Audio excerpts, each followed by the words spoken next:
Alright, kings, gentlemen, everyone else, welcome to yet another exciting episode of undulating rearview mirror ornament with some guy in the background. And today we're going to talk about, we're going to be talking about the same thing we talked about in the first video on this channel.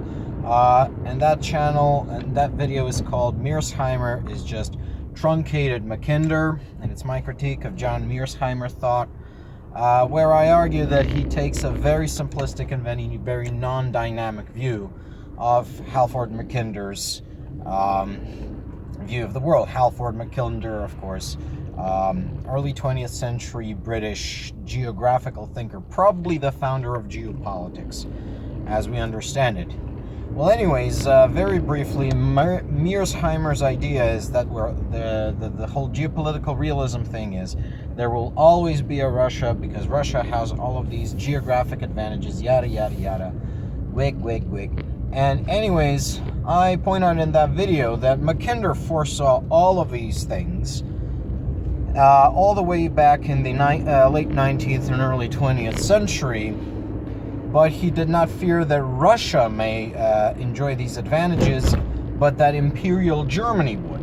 Why? Because he very correctly recognized that while that particular place on the grand global chessboard might always be occupied, it will not necessarily be occupied by the same actor, and indeed it hasn't. Various positions on the global chessboard, they wax and wane in importance as technology changes, as the world changes, but for very long periods of time, they are positions of power. So there will probably always be a power at the mouth of the steppe. There will always be a power at the Bosphorus and Dardanelles. There will always be a power in the British Isles. But who these powers are may change, and indeed, Mackinder's fear was that Russia would be displaced by Germany because Mackinder was a British patriot and Germany was at the time an enemy of the United Kingdom. So, let's riff on that a little bit. So, if the position is powerful and will always be occupied by a powerful player, because these Mackinderian positions are a little bit like Lagrangian points in astronomy. In astronomy, you have Lagrangian points at which orbital sequences are stable, and so objects in space don't collide with one another if they orbit in the same Lagrangian points. I don't even know how to pronounce it, of the same orbit. So, for example, there is such a thing as position. There's a number of rocks in space floating at L3, Lagrangian point number 3 of the Earth, and they'll never collide with the Earth because they're in sequence with the Earth. Anyway, so these places are always going to be occupied by a certain player. Now, having accepted that that player will not necessarily always be Russia, we now have to ask ourselves, what are we as Europeans going to do about it? Okay, let's narrow it down a bit. What are we as Eastern Europeans going to do about it? Well, I have suggested that a coalition of Central and Eastern European countries start actively jockeying for position in this spot on the Earth, to take over this power spot on the of the Earth, the mouth of the steppe, the intersection of the Volga, Don, Dnieper, Dniester river basins, and sort of be Europe's eastern shield against menaces from the east, right?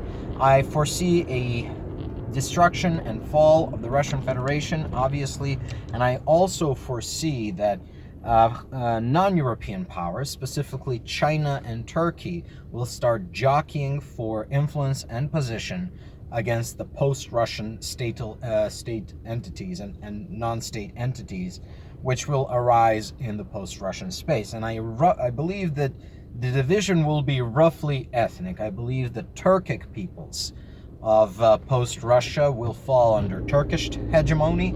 It helps that they share a linguistic group, if not an outright language. So, for example, speakers of both languages have told me that Turkish and Kazakh are mutually intelligible.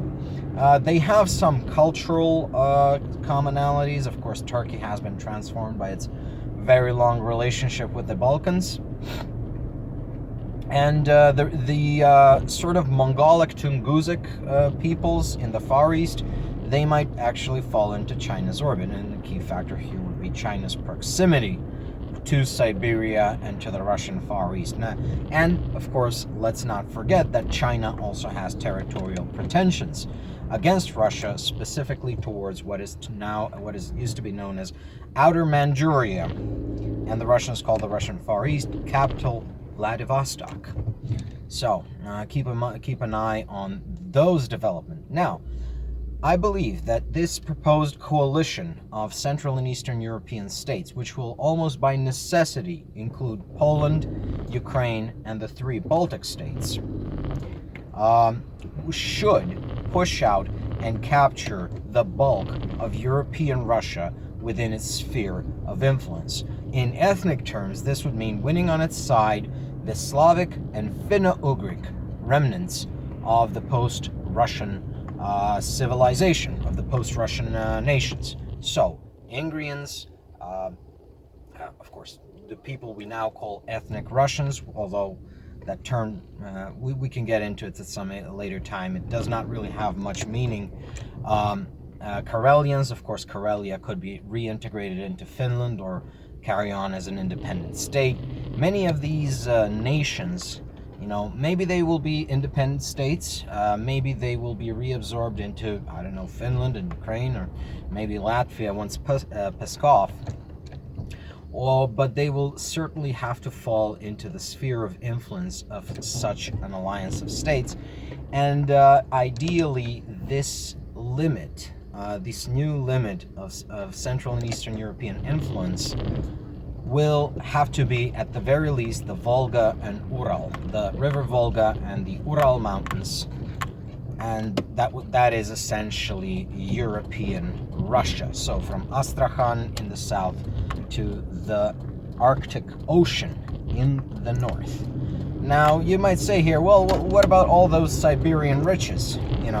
Are we going to just leave them to the Chinese? And I say, well, don't underestimate European Russia.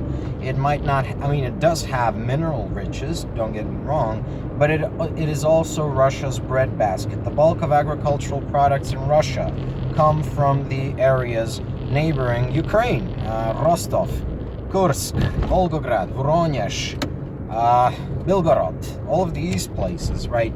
And these are incidentally all of the places which Ukrainian irredentists say that are actually Ukrainian. If you look at the local dialects in these places, these dialects sound a lot more like the Ukrainian language than the Russian language. So maybe that famous Ukrainian agricultural spirit rubbed off there, or maybe these people are actually Ukrainians. I'm not going to get into that. So that is a very valuable resource in a world where people are just going to, where we foresee a collapse of globalization. Getting food will be very important. Food is probably the most important resource for us. I would say that. And so why am I people are saying, but what about, Poland is going to conquer Russia? Do the Poles even have the will to do it? And here I'm just going to say, one of the reasons I'm making this video, and one of the reasons I've written about this in an essay I wrote almost 2 years ago, actually. I wrote part of it in Poland, is because I want these states to start thinking in this forward direction. Unfortunately, a lot of the thinking in the Polish government, even in the Ukrainian government, in the Baltic governments, is purely defensive. They need to start thinking about, A, bringing the fight to the Russians, maybe not kinetically, but definitely in a hybrid fashion or some other subkinetic manner. That's the first thing. Second thing is, they gotta start thinking in this forward fashion. I've also suggested that European states should look into maybe stabilizing North Africa and Syria all by ourselves. Why?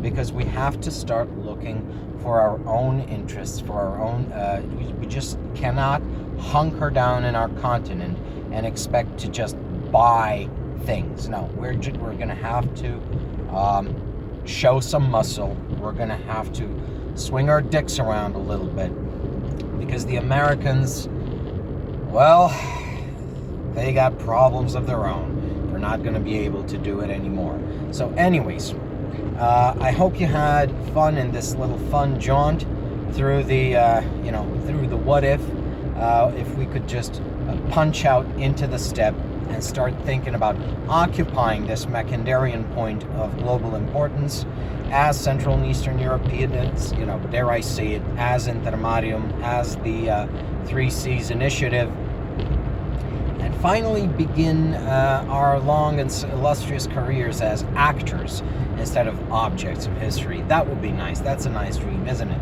And finally, I've come to a day where there's not so much a traffic jam, so I should be happy for the rest of this drive. Bye-bye, folks, and see you next time.